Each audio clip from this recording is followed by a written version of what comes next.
For decades, Russia has been a major player when it comes to the Middle East, whether that's been economically, politically, or militarily, from Syria to Libya to Iran, and of course, the ongoing illegal Israeli occupation of Palestine. Moscow has had a role to play. I'm Jamal Al-Shayal in St. Petersburg, where I sat down with the country's deputy foreign minister and the Kremlin's special envoy to the region, Mikhail Bogdanov, as he talked to Al Jazeera.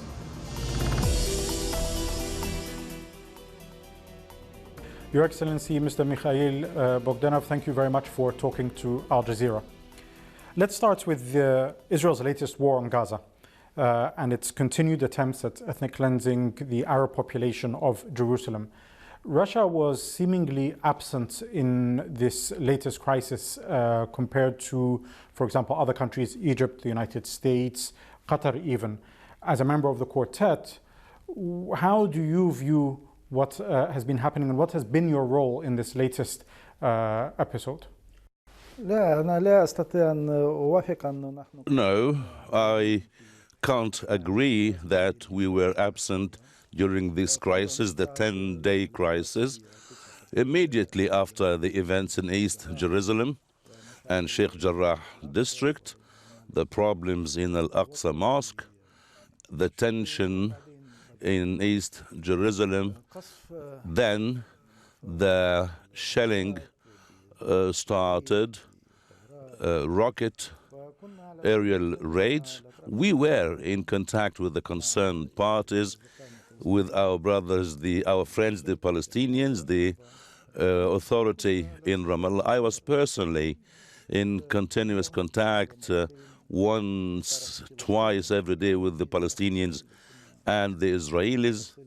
So we were in contact with the leaders in the Palestinian factions, also the PLO leaders, President Abu Mazen, and we have direct relations with the people in Gaza, Hamas, and in Doha, where the political leaders of Hamas are there, foreign wing of Hamas, and Ismail Haniyeh, Abu al-Abid, Abu al-Walid, and Musa Abu Marzouk. I spoke almost every day with the leaders of Hamas and also with the Israelis. We talk to them on a daily basis in Tel Aviv, and our embassy works hard there. We also have an embassy in Ramallah. So over the phone we talk with all of them. In Moscow even, we received people from the Israeli Foreign Ministry, and also we were in contact with the Gulf parties. For example, Minister Lavrov was in contact with his counterparts in Egypt, Sam' Shukri, Safadi in Jordan, and within the quartet movements, more than once we organized video meetings with our counterparts in the European Union, in the United Nations, United States. We had bilateral consultations with our American partners, Amr Hadi, who was in charge of this matter. So we were trying to convince parties to stop immediately the bloodshedding. The Israeli government, the Prime Minister Netanyahu, was rejecting the ceasefire. Probably there were some political targets. That's why the crisis took a longer time. And by the way, we have proposed and we have supported some Arab initiatives from Egypt, from Qatar, and other initiatives to discuss the matter in a serious way. Within the Security Council in New York, we issued a statement, but unfortunately, the Americans, in coordination with Israel, were delaying this without having fruitful results. Why did Netanyahu and, for that matter, the United States refuse a ceasefire in the beginning? Very frankly, this is not our opinion. This is something declared from the Israeli government, from the Israeli Prime Minister, that they want to continue the military actions, the shelling, in order to destroy as much as they can from the Hamas military infrastructure, so to stop Hamas in the future from launching rockets on the Israeli territories. That's why Israel was intending to physically liquidate all the Hamas military equipment in Gaza so as not to attack Israeli territories once again. So the crisis took longer time, but at the end of the day, we had the ceasefire, and it seems that the damage was big here and there, even within the Israeli community. The Jewish state had a lot of damage, and there were victims as well because of the military operation, and this has affected the mood of the people living in Israel. Also, there are internal problems, and this is known to everyone amongst the Israeli citizens, whether they are Jews or Arabs, in the Arab and the Jewish communities in Israel, despite all the contradictions. In your view, do you believe that Israel succeeded in weakening Hamas militarily? Did it succeed in the aims that it set out in terms of reducing Hamas's military capabilities? I have doubt. I think even Hamas has launched numbers of missiles that were not expected. The missiles and the military ability in Hamas were more than the expectations of Israel. And I think, yes, Hamas has lost some equipment, but not comprehensively. From this particular point of view, the Israeli attacks against Gaza that were aimed at hitting Hamas military preparations and equipment, military equipment, these attacks were not successful. This latest war on Gaza didn't come out of nowhere. It came after the continued attempts by Israel to ethnically cleanse Jerusalem from its Arab Palestinian population. What is Russia's stance with regards to Israel's policies of ethnic cleansing in Palestine? We are supporting the peaceful coexistence between religious factions, Jews, Arabs, Christians, Muslims. That's why we support dialogue and peaceful coexistence, the Jews, the Arabs, and the Palestinians also who live in the occupied territories.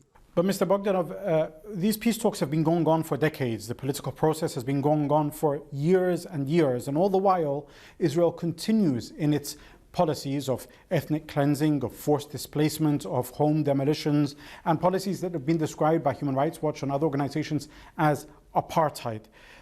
Whilst there has been no power to essentially halt Israel from continuing these policies. There are resolutions, the UN resolutions, the Security Council resolutions, the General Assembly resolutions, the international resolutions, human rights. All these matters are being discussed. For decades now, none of these main resolutions have been implemented within the framework of the Israeli-Arab war crisis. Where is the 242 resolution? It's accepted by everyone because the project of 242 resolution was accepted by both the Soviet and the Americans. This resolution was the base for sorting out all the problems. The 4 of June lines, which means the withdrawal of the Israeli occupying forces behind the line of 4 of June 1967. But end of the day, there was an agreement, and the new American administration went back to the two-state solution. The Russian situation is clear since the very beginning, after the declaration of independence from Algeria. the national Palestinian security. We accepted and we acknowledged the Palestinian independent state under the 67 borders with East Jerusalem as a capital. So our position was clear since the 80s. And this was during the era of Abu Ammar, the Palestinian president. Have you or the Russian government tried to persuade Israel from halting the forced displacement of Palestinian families from the Sheikh Jarrah neighborhood in occupied Jerusalem? No, listen, we say that you are neighbors. Jews and Arabs are neighbors. So you should agree on peaceful coexistence according to the bases that have been approved by the United Nations.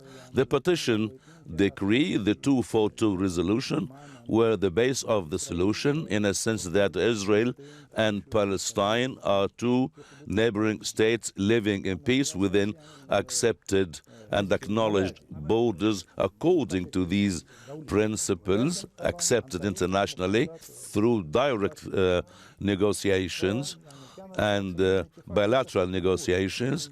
The bilateral talks since Oslo were important in this connection, and based on Oslo, Abu Ammar, Rabin and Perez won Nobel Peace Prize, and Prime Minister Rabin and Abu Ammar have exchanged letters of acknowledgement between PLO and the State of Israel, which means this agreement was the base for the positive dialogue between both parties.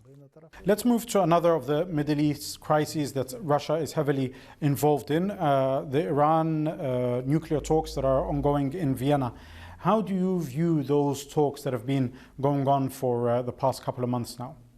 Listen, at the very beginning, what has been written by some American officials, the agreement at the very beginning, when the whole story started regarding the Iranian nuclear program, there were Muscat secret talks, but now everything is well known. When both parties, Iran and America, agreed on certain formula of the deal or of the agreement, we joined this. Russia, England, France, Germany, China, European Union, we joined this already ready agreement as a result of the talks between Iran and the United States. Now, those individuals who took part at the then talks and the Biden officials now thought that this was an achievement for them and for the region, useful in the international relations,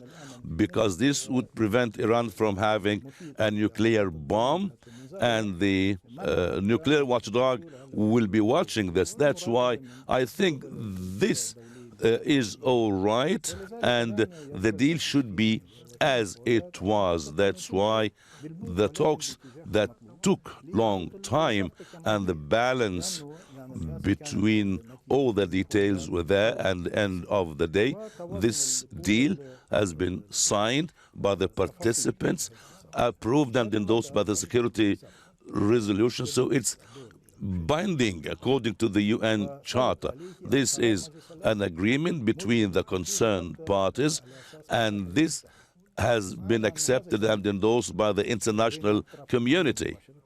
Several weeks ago, there were reported leaks of comments allegedly made by Iran's Foreign Minister Javad Zarif. In those quotes, statements, he's purported to have accused Russia of filibustering or even trying to sabotage the initial Iran nuclear deal back in 2015. Is that true? No, this is not accurate at all. This is exaggeration. We cannot and we will not delay or disrupt or prevent as long as there was agreement between Iran and the United Nations. Why should we disrupt this? There is the international watchdog that has the task of monitoring and inspecting all the activities of the nuclear program in Iran for peaceful goals. That's why we always support these efforts, particularly the Iranian-US efforts. This is not accurate at all, On the opposite, I think the Iranian Foreign Minister Jawad Zarif has apologized about this. His words were not accurate at all, not true at all. Mr. Bogdanov, obviously it was the United States' withdrawal from the Iran nuclear deal which ultimately led to its collapse, and that was under former President Donald Trump. Now we have a new administration in the White House. How do you and your government view that administration, particularly its policies towards the Middle East? I think the elements are there for better conditions, and the new U.S. administration repeats the old situation of the two-state solution in the Middle East between the Palestinians and the Israelis. And the Palestinian issue is a just issue, so we need this solution, the two-state solution, and the return to talks with Iran about the nuclear program with the participation of Russia, China, and European countries. So this is another positive indication, promising indication. I hope the U.S. administration, the new one, will go further, and also we need collective efforts. We were sponsors of the Madrid conference. I was a member of the Soviet Union. We work with the Americans as sponsors for the Madrid conference, and this for the peace process in the Middle East. The multi-party process is quite important. Also, bilateral talks between Israel and the Jordanian Palestinian delegation, with the Lebanese delegation, with the Syrian delegation. We cooperate, we deal with all of them, we help the American efforts in this regard. There are some indications that the collective work will start again within the quartet, and we welcome that. إذا أنتم كنتم ترون أن سياسة إدارة دونالد ترامب كانت تسبب مشاكل ربما أو اضطراب زيادة عن اللزوم في الشرق الأوسط؟ Of course, because the former U.S. administration, the Trump administration, have proposed the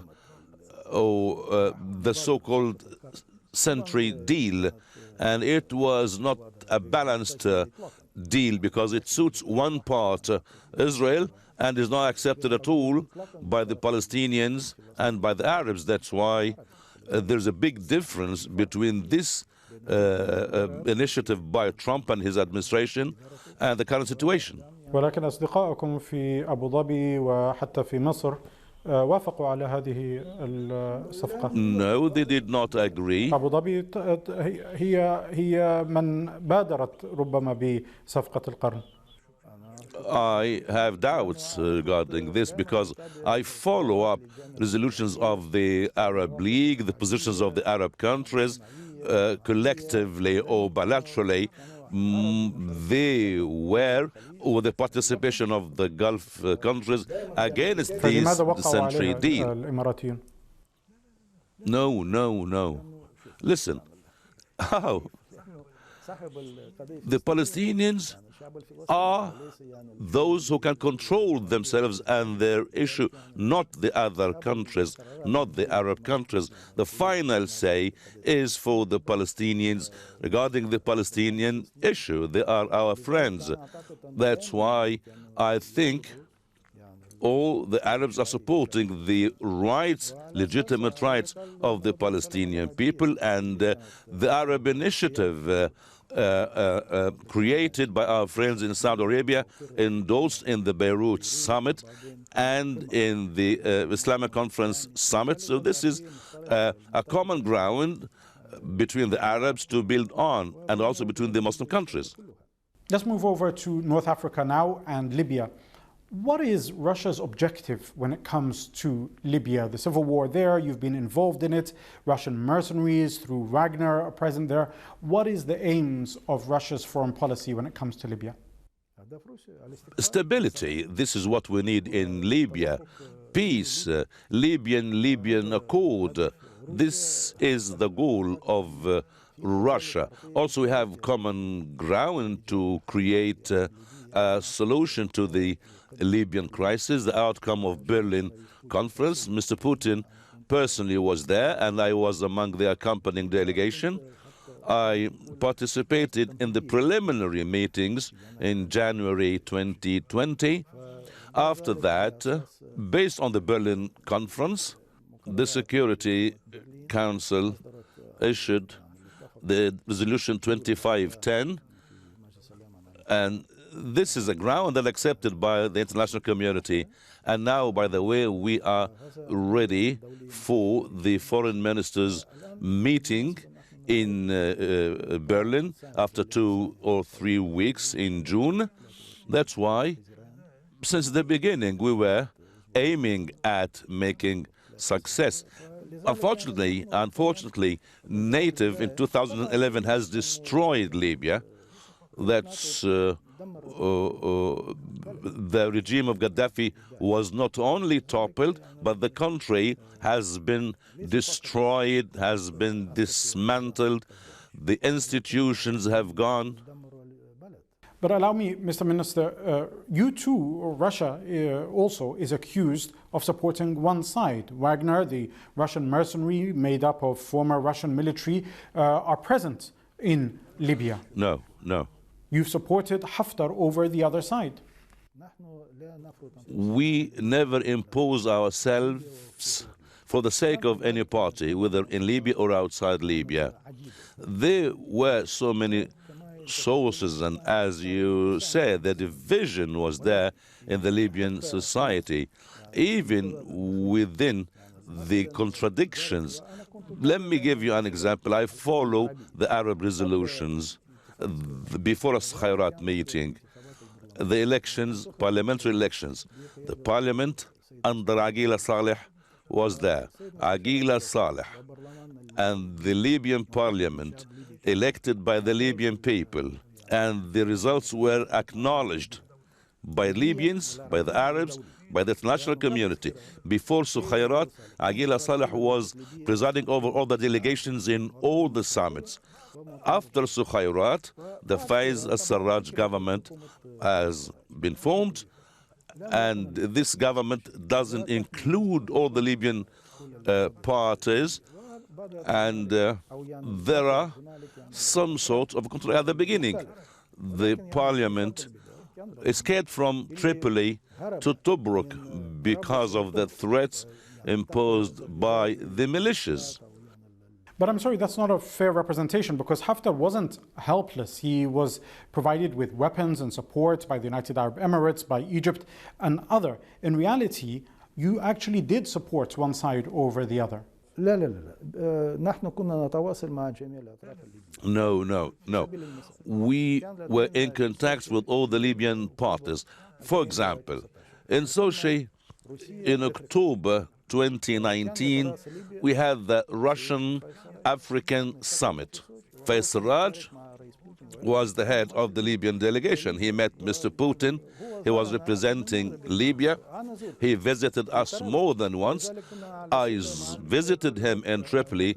We were in contact with all the parties in Libya, the institutions in Libya, the National Army under Commander Haftar, and Aguila Saleh, Faiz Sarraj, Khalid Mishri, the leader of the High Presidency Council, those who works in the east of the country, works in the west of the country, work in the south of the country. We were in contact with all of them. Even those who were supporting Dr. Saif al-Islam, the former regime, al-Gaddafi, we couldn't have contacts with them. To encourage all parties to be together, to sit and to have a comprehensive dialogue, to be part of the Libyan dialogue in order to have an agreement. We welcomed this political Libyan dialogue, the appointment of the interim leaders, and the National Council, the government of Dubaiba, the National Code, National Unity Government. He visited us. He met Putin. I know him, by the way, Dubaiba. I know him. He visited us when he was a prominent figure from Misrata. That's why we were in contact with everyone. Mr. Minister, do you believe that Haftar has a political future We'll continue our conversation with Russia's Deputy Foreign Minister Mikhail Bogdanov on the next episode of Talk to Al Jazeera.